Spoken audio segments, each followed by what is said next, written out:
Welcome to the Mail training videos. This video covers using the email selection list and the email selection functions, which assist in searching for emails and performing various operations on multiple emails, such as deleting a group of emails, moving a group of emails to a new folder, marking a group of emails as unread, and automatically creating routing rules while moving emails to a new folder. First, we will look at the layout of the selection list itself and the actions which can be performed on the list directly.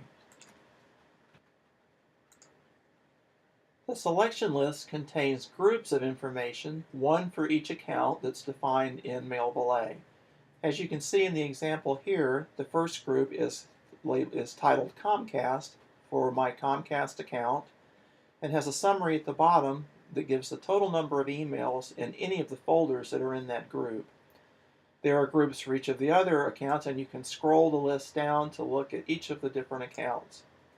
Scroll it back up to Comcast in this case, and you can also look inside any of the individual folders by tapping on that folder to open up and view all of the contents. You can close the folder by tapping again, and you can perform that on any of the individual folders. If there's nothing in the folder, as in the case of the Sent folder, no action will take place if you tap on it. It's simply empty.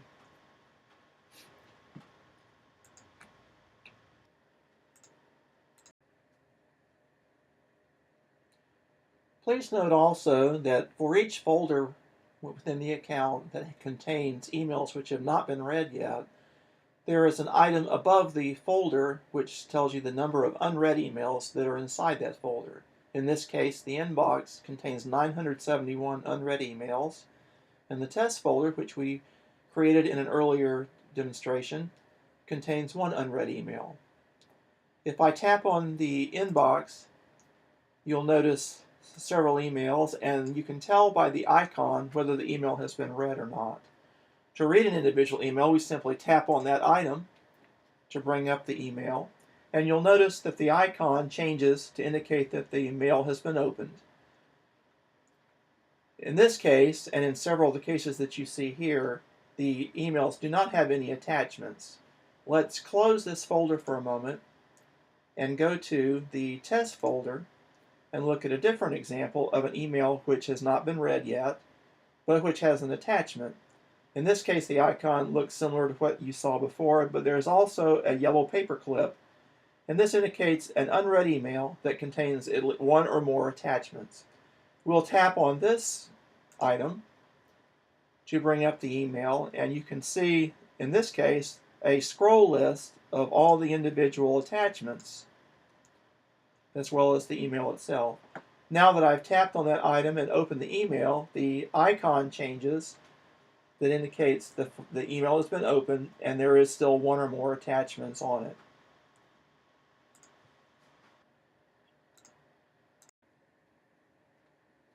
When there are attachments on an email, you can perform a long press on the icon for the attachment, as you see in the example here.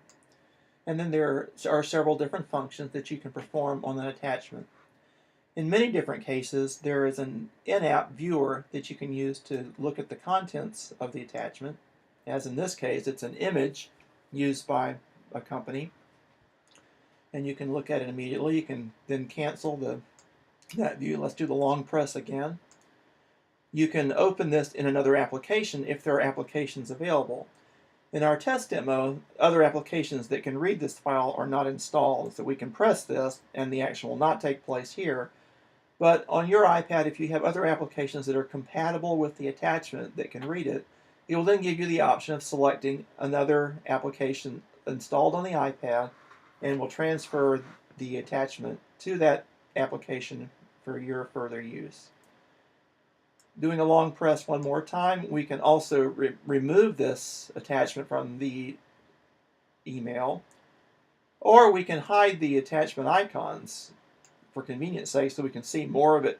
You can scroll up and down, scroll the entire email up and down. If we want to look at the attachments again, the small arrow that you see in the example here can be tapped to bring them back, and you can then scroll back and forth to look at all of your different attachments. You can perform the long press on any one of them, look at the different views, In this case, it was just a single white bar. We'll cancel that. So there's a lot of quick flexibility, simply tapping to bring up the email, scrolling the attachments, doing long press, and performing various operations on the attachment.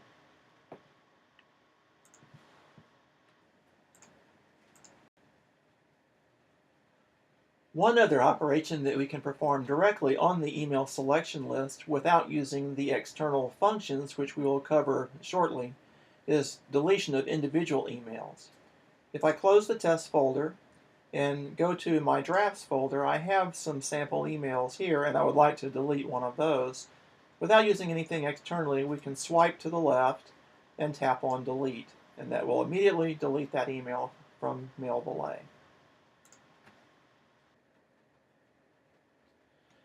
There are also a set of selection list functions provided which enhance what can be done with the email selection list. If you tap on the Mail List button at the top of the main window, you will see a new pop-up which gives search capability, allows you to put the selection list into edit mode where you can move or delete individual emails, and which provides several multi-select functions to work on groups of emails. One thing that is unique about this pop-up is that it will not close when you tap outside of the pop-up boundaries. This is because it needs to remain visible while we perform multiple operations on the email selection list and on individual emails in the list. To close this pop-up, tap on Close This dialog as you see here.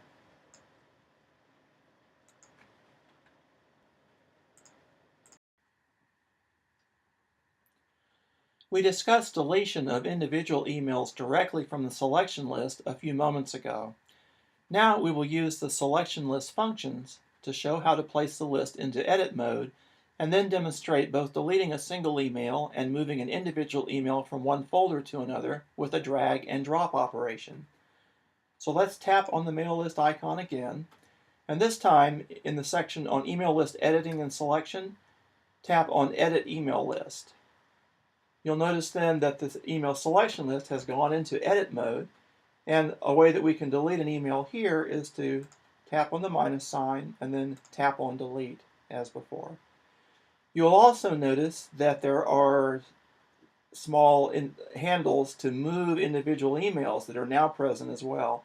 We can move individual emails from one folder to another with the drag and drop operation by doing a press on the handle and moving it down so that it's, for example, under the trash folder rather than drafts, and then let go. You'll see now that the email has been moved from drafts to the trash folder. We can come back over then to the pop-up and select Reset Email List to Normal, and it will go out of edit mode. We can leave that up, and we can go back over and tap on Trash to close the folder, tap again to reopen it. And if we tap on the Drafts folder, we'll see that there is no response because we have moved the last remaining email from the Drafts folder to the Trash folder. Now let's have a look at how you can search for a group of emails, select any number of emails from the group, and perform operations on all of the selected emails at once. Let's suppose that I know I have a number of emails about the Surface tablet PC that I have received into MailValet, and I would like to find them all as a group, then select some emails out of the group and delete them. To do that, I'll tap on Mail List to get the selection list functions up. And this time, instead of placing the selection list in edit mode using the Edit Email List function like we did last time, I'll use the multi-select emails to put the selection list in multi-select mode. But before I do that, I'll go ahead and open my unread emails, and I'd like to search for subject of Surface. So I'll type that in and wait for a couple of seconds for the query to take place. And now I have all of the emails listed in the selection list that have Surface in the subject, and in my case that's talking about the Surface tablet PC. And now I'll go ahead and use the multi-select emails function as you see here. Once I do that, notice that the change that happened in the pop-up. Edit email list is grayed out. Multi-select emails is now grayed out now that it is already in, the selection list is already in multi-select mode. And other functions that were not available for are now available once we're in multi-select mode. That includes reset email list to normal to go back to the way we were, delete selected emails as a group, move selected emails as a group to a new folder, and mark selected emails as unread. So what I'd like to do now is select the last email and another email here as an example of a group of 2 that I would like to delete. The number of selections can be as many as you need to have. In this case, we'll just use 2. Now that I've made my multi-selections, I'm going to use the multi-select function delete selected emails, as you see here.